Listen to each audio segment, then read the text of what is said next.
right now. Host Sean Lennon here. Welcome to Chicago Pro Wrestler, the base guy, Gringo Loco on Pro Wrestling Enforcer Podcast. Make sure to check his matches out. He's wrestling in Mexico for AAA, MLW, GCW, BLP, and Freelance Pro. And catch him in action this weekend, May 22nd, AAW live tapings, the Galli Studio in Villa Park, and Galli Wrestling Anniversario, May 23rd from the Berwyn Eagles Club, streaming live on their Facebook page as well. I think tickets still available for AAW. Currently one half of Galli Wrestling Tag Team Champions, the Golden Gods, with Golden Dragon, and he'll be part of World Wrestling Stadium Series June 5th, Lucha War of Attrition match. So you got a busy lineup. Is that fun for you, man? You know, just me naming all these events next couple weeks? No, when you name them, you name them one by one like that, it was like, okay, that's going to be a good one. Oh, yeah, we have AAW. That's going to be amazing. Oh, we have the Galli anniversary that Sunday. And you even went all the way to Warrior, which is even bigger than all those with the War of Attrition match. Yeah, to say that it's exciting would be an understatement. It's working with the app that there is going to, and they're somehow involved in all of my matches. So I think that at this point, I'm riding a wave of just euphoria and just happiness and just giving it my all every time in the ring with these guys, man. I'm trying to keep up because they're all amazing. Definitely. And yeah, we're definitely glad to have you on. You're an American Lucha Wrestler, hybrid performer, the base god, and we are definitely graced by your presence on PWE Podcast. I appreciate that, man. The pleasure's all mine, bro. And you grew up in Chicago, so talk about finding your passion for pro wrestling, and in particular, what intrigued you about it? Like, what guys were you looking at that you made you say, hey, this is something I'd love to do or be a part of? Oh, man, I was fascinated by The Undertaker when I was younger, man. Watching WWF Superstars on Saturday mornings with the red, white, and blue would just come out and have like this eerie persona, and I was like, what is this? This is the coolest thing I've ever seen. And I said to myself, you know, as a young child, I was like, I want to do this one day, but how the heck is it going to happen? And I just never gave up. And my path actually took me to a gymnastics place where I just started doing like the wrestling moves I saw on television, you know, like Stone Cold Stunners and stuff and Rock Bottoms. And it just kind of led from there. One of the it was a real wrestler came in and he was doing some tumbling. He just took a class or whatever, and he saw us doing our own thing in the corner, and he was like, hey man, you guys want to wrestle someday? And I was like, yeah man, let's get it. So I went to his gym a couple days later and a Libre Mexican, and that's where my start happened, bro. It was like, you know, I never looked back. My first day in the ring, I was like, yeah, I think this is what I want to do for sure, man. This looks like a lot of fun. Definitely. And, you know, talk about during the beginning of your career, how you adapted the Lucha Libre style and made it your own, you know, took it and ran with it. I then compared what I was learning in that specific gym to what I was seeing on television, and I knew there was a big difference. And I liked the Lucha Libre style a lot better. It was a lot more acrobatic, a lot more flips, a lot more balance. It was more of a kind of like a Soleil type feel to it. And I thought it was more spectacular feeling. So I really wanted to pursue that more, especially in the beginning of my career, because I just saw it as such a different pace as to what I was seeing on WWE television. But yeah, man, I mean, my roots are definitely in the Lucha Libre Mexicana from the very start. So that same pace and same feel throughout my entire career, and just be as authentic as possible my years in this.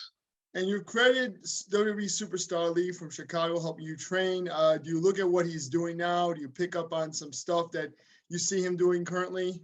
Yeah, absolutely. So I've known Ali, you know, since start so many years, man. I know he saw at an American show that actually took a chance on me and booked me when I was like 15 or 16 years old, and I saw him doing all this amazing stuff. And I was like, dude, like, I need to learn that. I'm like training this Lucha Libre stuff. And he really wanted to learn Lucha Libre as well.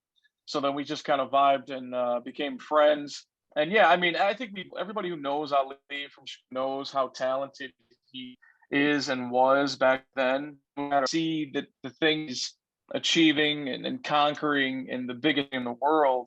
it's no surprise to any of us. I mean, he has always had the talent.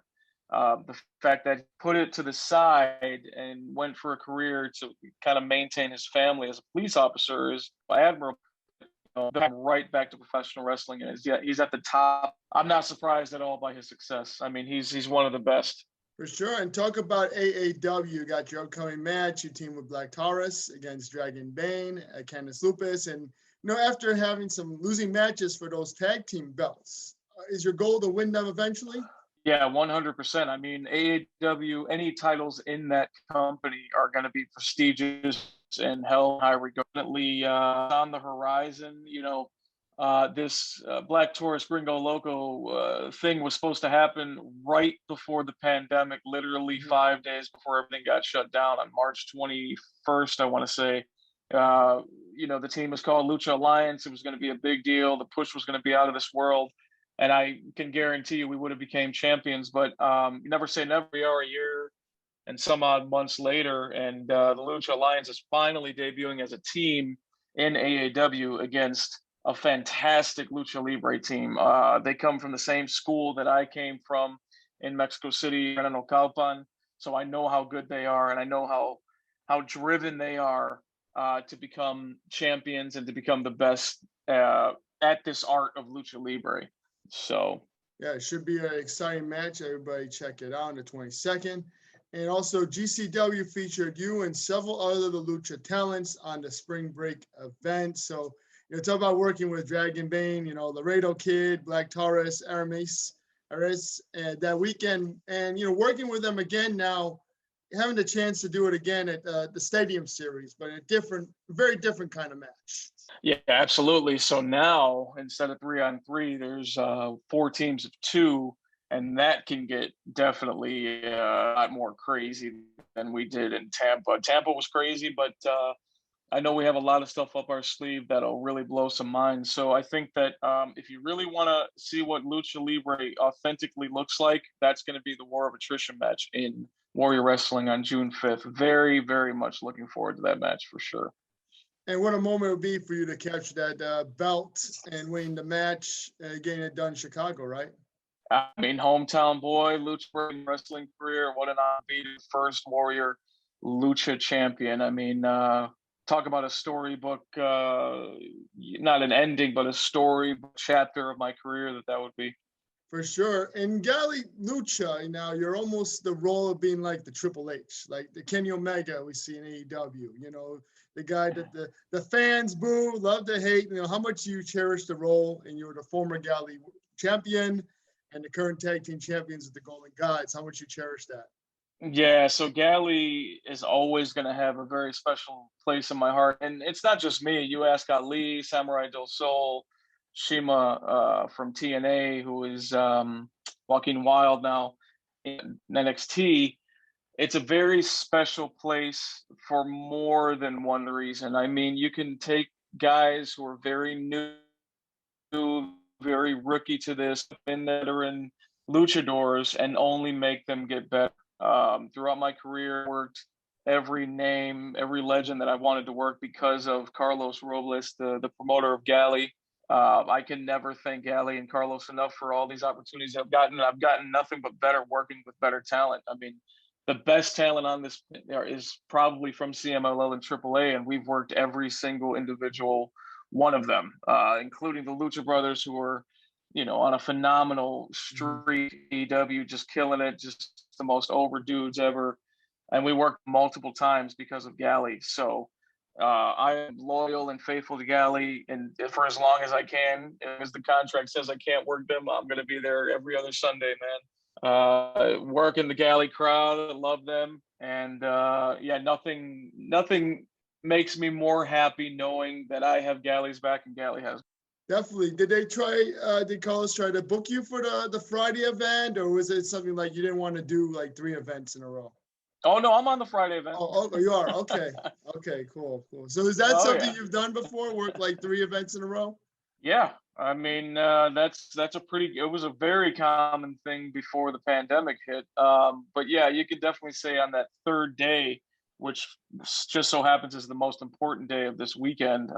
It gets a little rough, man. You're going to be banged up. You're going to be tired. You're going to be sore. But you just got to muscle through, because as soon as you get to that Monday and you know that you got through every single match and it was a banger and it was hot and the crowd loved it and they threw money in the ring, that's all that matters, man. As long as they're happy, you're happy, or your rivals are happy.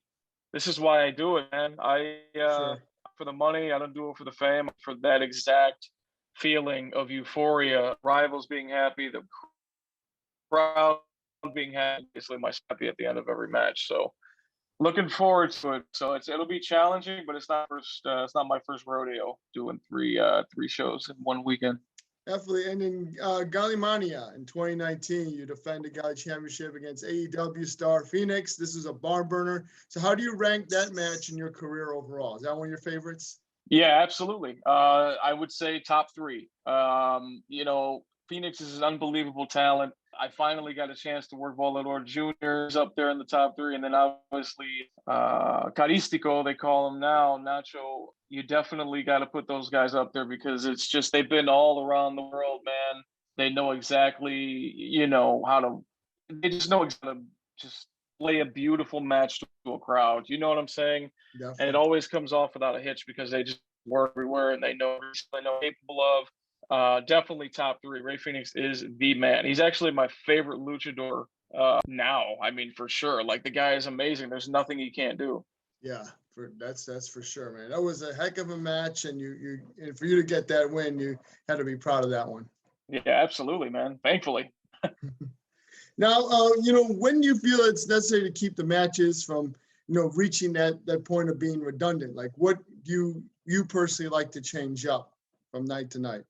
Oh, yeah. Every night, I'm always cooking up something different, man. I definitely don't like the repetitiveness of a lot of matches that I see nowadays. They're all doing the same stuff. So you always have to be brewing and cooking and thinking of different ways and things to do things to keep people on their toes. Some of the best art that are, Laredo Kid, Black Taurus, like a lot of those guys, just the idea, Bandito, like a lot of these guys just have ideas that are out of this world. And when you pair them with me, who is capable, more than capable, of pulling off the stuff they would like to do that they can't do with others, that's a win-win situation, man. I win, he wins, the fans win. Like that's when there's real magic that's caused in a ring, Definitely. And talk about establishing your basing, all the insane moves you've come up with, and what's it like, working that style. I know that you've had to incorporate the American style as well, working for American companies, but working that lucha style, and even going to Mexico and having that freedom, to do that basing. How has that been? Yeah, so I mean, originally my career, like, I wasn't like this person who knew how to base, so it was kind of an organic thing that happened with me. I went a lot with the Japanese guy Bushi from New Japan. Before he was ever in New Japan, he was just a guy that was trying his hand out in Mexico City, and our paths crossed. And I remember him saying, "Oh, can we do this?" He wanted to do a head scissor where he jumps on the second rope, jumps and turns, lands on me, and then he goes. I was like, "Yeah, I'm pretty sure I could do that." And then we watched a back video, and it was like perfect. Like, I didn't move. And then, like, he's a Japanese dude, but in Spanish, he looked at me. He was like, "Siempre seguro." So at that time, I didn't really know what that meant, because I was new to Mexico. I didn't really know the language at that point. So I asked somebody what it meant, and he was like, "Oh, he's trying to tell you, like, it's always for sure with you." So I remember that being the initial spark of, oh, well, that's cool. Like, if he trusts me, then I can probably make the next guy trust me to pull off maneuvers that they would most likely not do with everybody else. And I remember being like, "Oh, like, I'm capable of giving this to you. I can help you out with this." And then they just kind of rolled, and everybody saw what I was capable of. And then, a lot of other good people, they wanted to work with me. So that's how that went. And then like the fact that I thrive off of that type of wrestling helps too. I like giving. I'm a generally giving person in life. So if I can give something to the match to make it more spectacular, with my case, it would be basing, then I'm all for it. So that's how that happened. Yeah.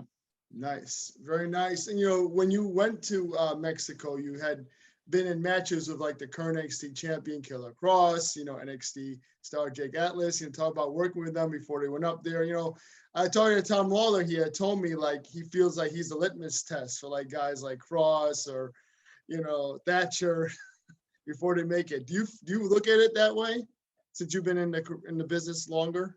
Do I feel like I'm a litmus test? Yeah, for these younger guys, and then before they go to NXT and the bigger promotion. Oh, I mean, so I can, yeah, I mean, in certain situations, obviously not with the group we've been working with recently, because I know how much talent they possess. But if you're talking about the younger guys, I would almost feel like, yeah, I'm able to spot and feel talent right away as soon as I'm in the ring with them.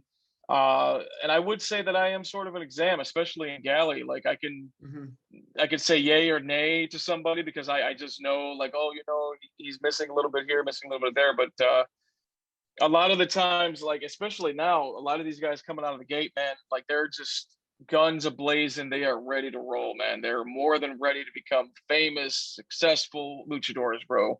And I love that feeling because it gets me hyped up to do even better work when they're in the ring with them.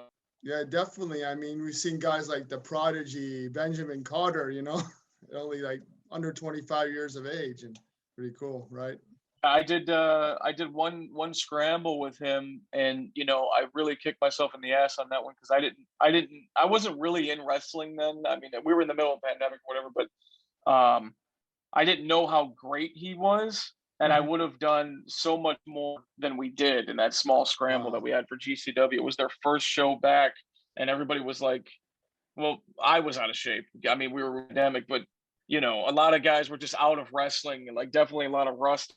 But that was the only opportunity I had to work with him. But then seeing all the stuff that he did afterwards, I would have loved to work him a lot more than I did, Oh, for sure. Yeah, I mean, yeah, sometimes I guess you didn't really know, right? It's like your first one match, but I know he did train at the Black and the Brave Academy, and he had like a lot of like underground hype to him, like, wasn't really like known, I guess, right? No, I had never heard of Carter before the GCW. I knew he came into the match and he was very enthusiastic about everything, and I was like, oh, he has a lot of energy. And then to see everything he did in that one scramble, I was like, Jesus, that's amazing. Like, that kid's awesome. He's going to go somewhere. And then lo and behold, less than a year goes by, he's with NXT. So not surprising at all. And then talk about the intergender wrestling. We've never seen you really do that. What are your thoughts, and something you want to stay away from, or would you be open to it with the right person? Oh, no, I would absolutely be open to it. There's so much talent in wrestling right now. I would love to just show them things that I know and how to do things differently. And $1 million, man, I would be all for it. I mean, a couple girls are training with me now, the classes that I run on Thursday at Galli, and they're fantastic. And they're doing things that they never, ever thought they would pull off just because they're working with me and my partner, Golden Dragon. So, yeah, I mean, absolutely, I would be open to that. I just haven't had the opportunity to showcase that part of me yet. Maybe one day we have Carlos bring in C-Stars. That'd be amazing. Yeah, why not? I mean, some of the names that come to mind, Miranda, Christy James, and I feel like there's a couple more out there. Heather Monroe. Like, these girls got a lot of talent, man. I actually worked Heather Monroe at Bar Wrestling, and it was okay. I was blown away. I was like, yo, that was awesome. Like, I would love to work you wherever you'd like to work. And then the pandemic hit, and nobody was booking anybody. Nice. But yeah, man, I'd love to. And MLW has been your home for the past couple of years. You've been able to get that exposure. So congratulations on signing with Major League Wrestling. Competing in that middleweight division, how was that first pay-per-view event in Chicago? It was a super fight. The 6-man match of Injustice you were a part of. Just taking it all in, how special was that night? Magical, man. I was the hometown boy. The crowd was 100% behind me, man. I was in the match for 80%. Very, very memorable. I remember feeling some type of way after the match, like, damn, I think I was just on pay-per-view for a major company in my hometown. It was an amazing feeling, man. Mm-hmm. The only thing that really compares to that was when me and Myron Reed were chosen to do the live TV from Milwaukee. And I was like, oh, this should be cool. It's live, like that sounds fun. But like being in the ring and knowing that an electricity that I had never felt before. And I think that's why a lot of guys aim to get to WWE, because it's that live TV feeling, bro. And I only had that feeling one time, and it was unbelievable. It was very memorable for both me and Myron, because it was just like, it's go time. Like it's right now. You know what I mean? That red light turned on and it was live and people were watching it as it happened on beIN Sports. Like and it was like a storyline too. So it mattered. Like this is awesome. It was electric. Definitely. Hopefully you get more opportunities to do that, man. Yeah, absolutely, man. I hope so. And, obviously we had just wrapped up with the MLW, the season finale. We had this thing with Azteca Underground. They announced the El Jefe, Dario Cueto. I know you probably have your thoughts on that. Oh, yeah. But obviously they've been introducing guys like Mil Muertes into the mix. I mean, Underground. Yeah. And so what do you think about all this? The new temple that he's building, and he says that will require some sacrifices. To say I'm excited is an understatement. I mean, right away I hit up Court and I'm like, hey man, I mean, I've immersed myself in Lucha Libre for 16 years. And if there's ever a moment kind of take me a little more into account, now would be the time. Especially if there's a temple and there's a possible underground type feel again, like please take me into consideration. He just sent me a 1000% back text. So I'm super excited about that, where it could possibly go. Like to have an actual, like I always like to call it like a lucha corner of a show. I mean, dedicated to lucha. I mean, that's right up my alley, bro. Definitely. I mean, I think a lot of fans were thrilled by the Lucha Underground and we're thrilled for to see the return of it in some way, right? Yeah, 100%. I mean, it was the best wrestling, with cinematic features in it. Like you can't beat that, bro. Some of the stuff was like movie type stuff with scripts and just like animation, like bro, and the best talent in the world at the time. Like it was my favorite stuff ever, dude. I mean, it was awesome, and I'm glad it looks like something to effect is coming back. So you got the main dude, Cueto coming back, bro. Like that it's a serious thing then if that's happening. For sure. And Mil Muertes will be at Galli Saturday. So will there be any plans to step in the ring with him again? I don't know any of the matches on the card that they haven't been announced yet, maybe tomorrow, but any plans to step in with Mil again? Yeah, I mean, I don't know if you saw the match with me and him in MLW. It was definitely fun with such a talent like that. As of right now, I mean, I'm open to all opportunities, but on paper, there's no plans for that at the moment. For sure. Now we know you and Gino Medina have been wrestling on Fusion. You guys had 2 matches. Do you have something in store for him next time? He beat you twice in the middleweight division, and he'll also be at the Galli. You see what I'm trying to do? See if you're going to interact. Yeah. I know he beat me twice. He's got another one coming. He's going to be in my town soon. So Chicago is my place, my playground. So we'll see if he has anything to say when we come face to face in Chicago. And this is the first time I asked a wrestler this, but how much does it mean to you when someone's wearing your shirt or some kind of merchandise in general? Oh my God. No, it's the best feeling. It's like, I mean, to be just like, oh, mom, they like me. They really like me. You know what I mean? Like, it's the biggest compliment you can get. I mean, they literally got up. They thought about what they were going to wear. They said, Gringo's on the show. I have a Gringo shirt. I'm definitely wearing this to show support, because of his talent. That's how I read it when I see it. It's like, we're here to support you because we love what you do in the ring. And dude, that's the only reason why I'm doing it, man. I'm doing it for them. So that response is everything. Definitely. And where can we pick up some of that merchandise if you want to plug it? I mean, it's really just through me, just on my social medias and stuff. You know what I mean? I have the merch at all the shows and stuff. So yeah, you can just catch me at any show. Nice. What advice you have for people who are trying to break into professional wrestling, new wrestlers? I mean, biggest advice I can get is, this is not the easiest business to get into. So if you're going to get in, my suggestion, my advice is to stay in no matter what, especially if this is going to be like your outlet to, regular to your job. You know what I mean? Like if this is the place where it's supposed to make you happy. So you should never let go of your happiness or your pursuit of happiness. So I always tell guys that like, it's not the easiest business. You're going to be down. You're going to be depressed. You're going to have a bad match. You're going to hate yourself. You're going to want to quit. I quit. And so I was out for like a couple years, man. And I always wonder like what progress I would have had in those 2 years, seeing the same people that I was with, they've progressed and I'm still, making my way, so to speak. So best advice is do not give up and stay in wrestling as long as you can. Definitely, man. That's good advice for sure. I know a lot of wrestlers, they're obviously starting out something like this is not easy. No, absolutely. There's a lot of ups and downs, a lot of downs in professional wrestling, but the highs that we get from a really good match makes it all worth it. Like it's and erases all the bad that came right before that. You really do. You ride that wave until the good one. And thankfully, recently, because of that group that I've been working with, it's been nothing but good. So I'm like on this high, like let's continue for as long as we can. Definitely. We're expecting a great matches. So, what do you feel that the crowd is going to see? What can they expect from your matches this weekend? I've seen you perform live. There's no doubt about it. It's going to be spectacular.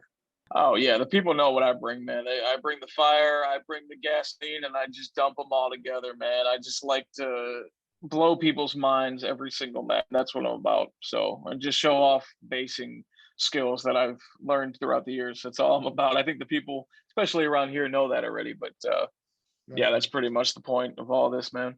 Yeah. For sure. Well, I appreciate you once again, Gringo Loco, being on the Pro Wrestling Enforcer podcast. Make sure to check out May 22nd AAW live tapings at Galli Studio in Villa Park. Get your tickets for that. Galli Wrestling Anniversario May 22nd, Anniversario 14, which is going to be a special show from the Eagles Club, streaming live on the Facebook page. And anyone you'd like to thank, anything you'd like to plug, go ahead. Yeah, I mean, the IG is I am Base God, 2 underscores in the middle of the words. And then the Twitter is Gringo Loco OG. And then Facebook is Charlie Santo. That's the shoot name. And you can find the merge. You can find all the information of my next shows and where I'm going to be. It looks to be like a pretty busy summer so far. So Catch me if you can. And come say hi, man. Like anybody who's out there who's, feeling hesitant or whatever, just, you don't have to buy any merch if you don't want to. Just come say hi, man. I'm all about this, man. So, be as comfortable as you possibly can. I'm all about you guys, bro. And I realized it more so now during a pandemic when there was no fans, how, important you guys are. So 100%, man. Absolutely love everybody in the Gringo Maniacos, bro, the Base Academy people. It's just a movement that I hope never stops. So. Definitely, man. Well, I've seen you like just hang out with the fans. Like I saw you at the one of the tailgates for the AEW show. I can definitely attest to that. Oh, yeah. Absolutely. Yeah, I can. I've been known to have a little too much fun, but yeah, always a good time with the fans, bro, for sure. Yo, it's Gringo Loco. Shout out to Pro Wrestling Enforcer Podcast. He is the best that there is. So give him a holler, give him a follow, and give him a shout.